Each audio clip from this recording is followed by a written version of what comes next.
इसलिए कि बहुतों ने उन बातों को जो हमारे बीच में होती हैं इतिहास लिखने में हाथ लगाया है, जैसा कि उन्होंने जो पहले ही से इन बातों के देखने वाले और वचन के सेवक थे हम तक पहुंचाया।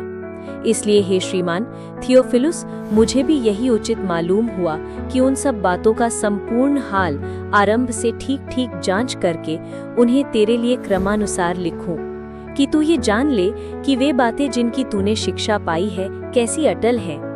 यहूदियों के राजा हेरोदेस के समय अबिया के दल में जकरिया नाम का एक याजक था और उसकी पत्नी हारून के वंश की थी जिसका नाम एलीशिबा था, और वे दोनों परमेश्वर के सामने धर्मी थे और प्रभु की सारी आज्ञाओं और विधियों पर निर्दोष चलने वाले थे। उनके कोई भी संतान न थी क्योंकि एलीशिबा बांझ थी और वे दोनों बूढ़े थे। जब वो अपने दल की पारी पर परमेश्वर के सामने याजक का काम करता था तो याजकों की रीति के अनुसार उसके नाम पर चिट्ठी निकली कि प्रभु के मंदिर में जाकर धूप जलाए। और धूप जलाने के समय लोगों की सारी मंडली बाहर प्रार्थना कर रही थी कि प्रभु का एक स्वर्गदूत धूप की वेदी की दाहिनी ओर खड़ा हुआ उसको दिखाई दिया, और जकरिया देखकर घबराया और उस पर बड़ा भय छा गया। परंतु स्वर्गदूत ने उससे कहा, हे जकरिया, भयभीत मत हो, क्योंकि तेरी प्रार्थना सुन ली गई है और तेरी पत्नी एलीशिबा से तेरे लिए एक पुत्र उत्पन्न होगा और तू उसका नाम यूहन्ना रखना। और तुझे आनंद और हर्ष होगा और बहुत लोग उसके जन्म के कारण आनंदित होंगे, क्योंकि वो प्रभु के सामने महान होगा और दाखरस और मदिरा कभी न पिएगा और अपनी माता के गर्भ से ही पवित्र आत्मा से परिपूर्ण हो जाएगा, और इजराइलियों में से बहुतेरों को उनके प्रभु परमेश्वर की ओर फेरेगा। वो एलिया की आत्मा और सामर्थ्य में होकर उसके आगे आगे चलेगा कि पितरों का मन लड़के बालों की ओर फेर दे और आज्ञा न मानने वालों को धर्मियों की समझ पर लाए और प्रभु के लिए एक योग्य प्रजा तैयार करे। जकरिया ने स्वर्गदूत से पूछा, मैं ये कैसे जानूं, क्योंकि मैं तो बूढ़ा हूँ और मेरी पत्नी भी बूढ़ी हो गई है। स्वर्गदूत ने उसको उत्तर दिया कि मैं जिब्राइल हूँ जो परमेश्वर के सामने खड़ा रहता है, और मैं तुझसे बातें करने और तुझे ये सुसमाचार सुनाने को भेजा गया हूँ। और देख, जिस दिन तक ये बातें पूरी ना हो ले उस दिन तक तू मौन रहेगा और बोल न सकेगा, इसलिए कि तूने मेरी बातों की जो अपने समय पर पूरी होंगी प्रतीति न की। और लोग जकरिया की बाट देखते रहे और अचंभा करने लगे कि उसे मंदिर में ऐसी देर क्यों लगी।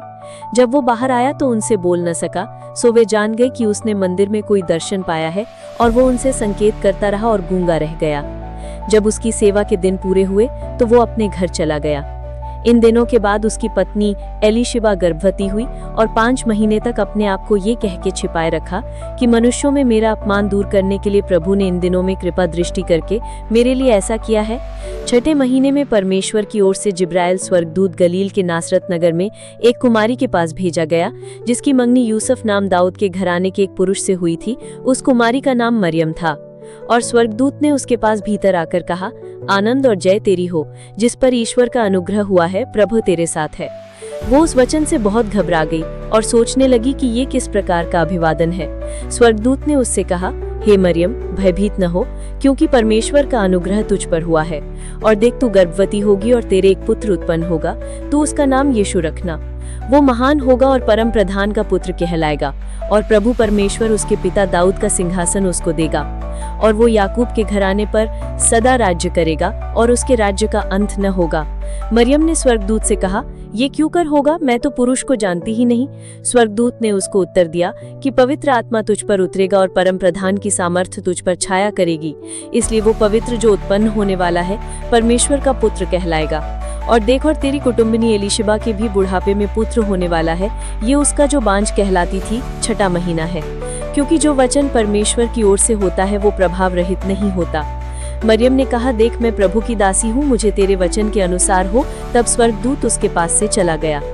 उन दिनों में मरियम उठकर शीघ्र ही पहाड़ी देश में यहूदा के एक नगर को गई और जकरिया के घर में जाकर एलीशिबा को नमस्कार किया। जो ही एलीशिबा ने मरियम का नमस्कार सुना, त्यों ही बच्चा उसके पेट में उछला और एलीशिबा पवित्र आत्मा से परिपूर्ण हो गई। और उसने बड़े शब्द से पुकार कर कहा, तू स्त्रियों में धन्य है और तेरे पेट का फल धन्य है। और ये अनुग्रह मुझे कहाँ से हुआ कि मेरे प्रभु की माता मेरे पास आई। और देख, ज्यों ही तेरे नमस्कार का शब्द मेरे कानों में पड़ा, त्यों ही बच्चा मेरे पेट में आनंद से उछल पड़ा। और धन्य है वह जिसने विश्वास किया कि जो बातें प्रभु की ओर से उससे कही गईं वे पूरी होंगी। तब मरियम ने कहा, मेरा प्राण प्रभु की बड़ाई करता है और मेरी आत्मा मेरे उद्धार करने वाले परमेश्वर से आनंदित हुई, क्योंकि उसने अपनी दासी की दीनता पर दृष्टि की है। इसलिए देखो, अब से सब युग युग के लोग मुझे धन्य कहेंगे, क्योंकि उस शक्तिमान ने मेरे लिए बड़े बड़े काम किए हैं और उसका नाम पवित्र है। और उसकी दया उन पर जो उससे डरते हैं पीढ़ी से पीढ़ी तक बनी रहती है। उसने अपना भुजबल दिखाया और जो अपने आप को बड़ा समझते थे उन्हें तितर बितर किया। उसने बलवानों को सिंहासनों से गिरा दिया और दीनों को ऊंचा किया। उसने भूखों को अच्छी वस्तुओं से तृप्त किया और धनवानों को छूछे हाथ निकाल दिया। उसने अपने सेवक इस्राएल को संभाल लिया कि अपनी उस दया का स्मरण करे जो इब्राहिम और उसके वंश पर सदा रहेगी, जैसा उसने हमारे बाप दादों से कहा था। मरियम लगभग 3 महीने उसके साथ रहकर अपने घर लौट गई। तब इलीशिबा के जन्ने का समय पूरा हुआ और वह पुत्र जनी। उसके पड़ोसियों और कुटुंबियों ने यह सुनकर कि प्रभु ने उस पर बड़ी दया की है, उसके साथ आनंदित हुए। और ऐसा हुआ कि 8वें दिन वे बालक का खतना करने आए और उसका नाम उसके पिता के नाम पर जकरिया रखने लगे। और उसकी माता ने उत्तर दिया कि नहीं, वरन उसका नाम यूहन्ना रखा जाए। और उन्होंने उससे कहा कि तेरे कुटुंब में किसी का यह नाम नहीं।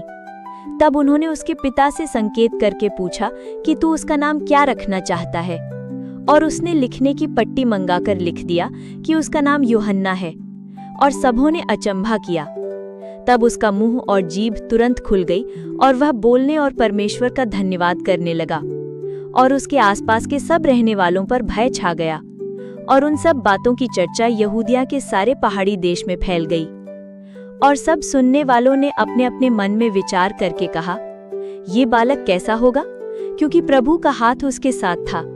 और उसका पिता जकरिया पवित्र आत्मा से परिपूर्ण हो गया और भविष्यवाणी करने लगा कि प्रभु इस्राएल का परमेश्वर धन्य हो कि उसने अपने लोगों पर दृष्टि की और उनका छुटकारा किया है, और अपने सेवक दाऊद के घराने में हमारे लिए एक उद्धार का सींग निकाला, जैसा उसने अपने पवित्र भविष्यद्वक्ताओं के द्वारा जो जगत के आदि से होते आए हैं कहा था, अर्थात हमारे शत्रुओं से और हमारे सब बैरियों के हाथ से हमारा उद्धार किया है, कि हमारे बाप दादों पर दया करके अपनी पवित्र वाचा का स्मरण करे और वह शपथ जो उसने हमारे पिता इब्राहिम से खाई थी कि वो हमें ये देगा कि हम अपने शत्रुओं के हाथ से छूटकर उसके सामने पवित्रता और धार्मिकता से जीवन भर निडर रहकर उसकी सेवा करते रहें।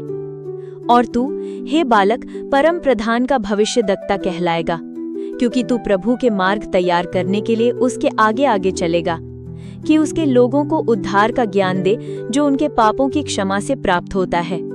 ये हमारे परमेश्वर की उसी बड़ी करुणा से होगा जिसके कारण ऊपर से हम पर भोर का प्रकाश उदय होगा, कि अंधकार और मृत्यु की छाया में बैठने वालों को ज्योति दे और हमारे पांवों को कुशल के मार्ग में सीधे चलाए। और वो बालक बढ़ता और आत्मा में बलवंत होता गया और इस्राएल पर प्रकट होने के दिन तक जंगलों में रहा। उन दिनों में औगुस्तुस कैसर की ओर से आज्ञा निकली कि सारे जगत के लोगों के नाम लिखे जाएं। ये पहली नाम लिखाई उस समय हुई जब क्विरिनियोस सूर्या का हाकिम था, और सब लोग नाम लिखवाने के लिए अपने अपने नगर को गए। सो यूसुफ भी इसलिए कि वो दाऊद के घराने और वंश का था, गलील के नासरत नगर से यहूदिया में दाऊद के नगर बैतलहम को गया, कि अपनी मंगेतर मरियम के साथ जो गर्भवती थी नाम लिखवाए।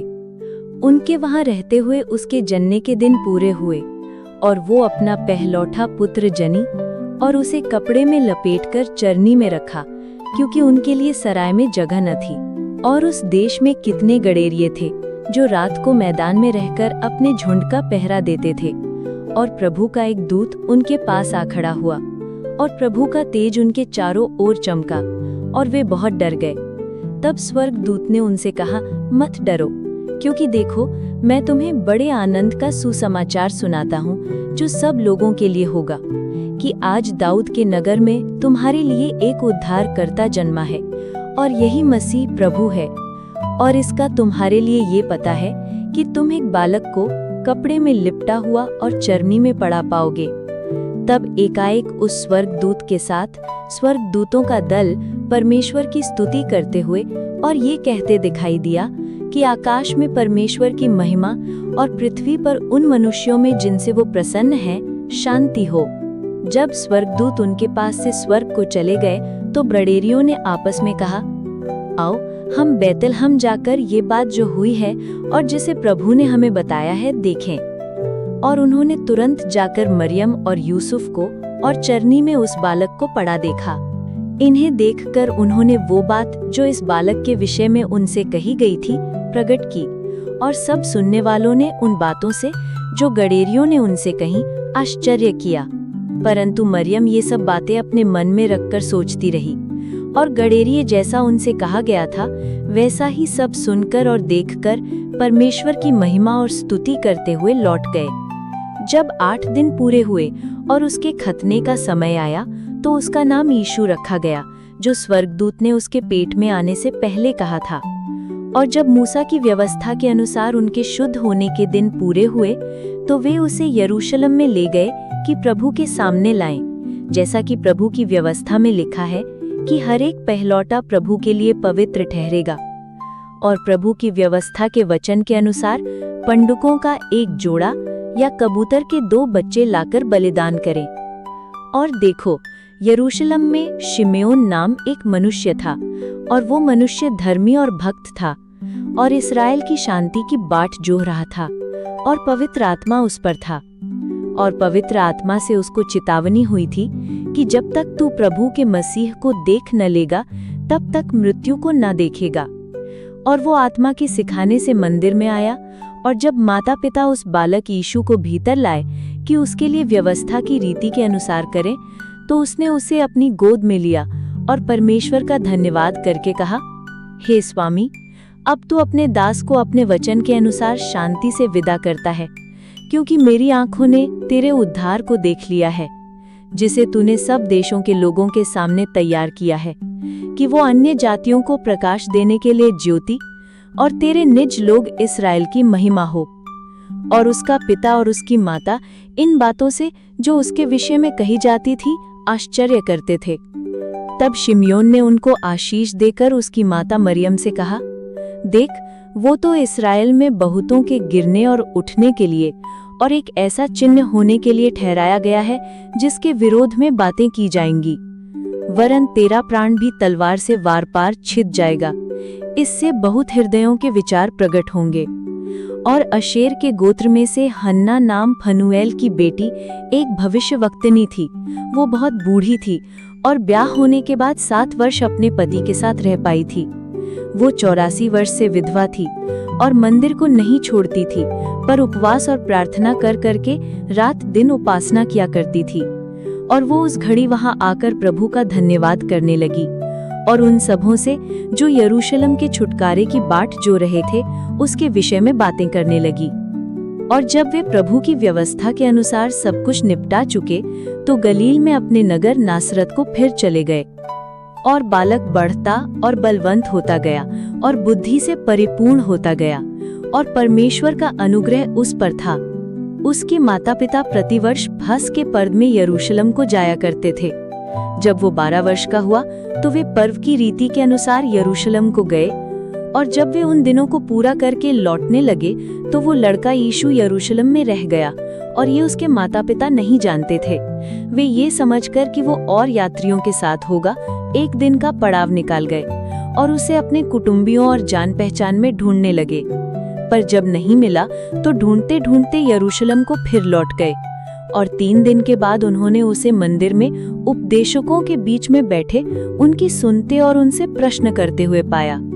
और जितने उसकी सुन रहे थे वे सब उसकी समझ और उसके उत्तरों से चकित थे। तब वे उसे देखकर चकित हुए, और उसकी माता ने उससे कहा, हे पुत्र, तूने हमसे ऐसा व्यवहार क्यों किया? देख, तेरा पिता और मैं कुड़ते हुए तुझे ढूंढते थे। उसने उनसे कहा, तुम मुझे क्यों ढूंढते थे? क्या नहीं जानते थे कि मुझे अपने पिता के भवन में होना आवश्यक है? परंतु जो बात उसने उनसे कही उन्होंने उसे नहीं समझा। तब वो उनके साथ गया और नासरत में आया और उनके वश में रहा, और उसकी माता ने ये सब बातें अपने मन में रखीं और यीशु बुद्धि और डील डॉल में और परमेश्वर और मनुष्यों के अनुग्रह में बढ़ता गया।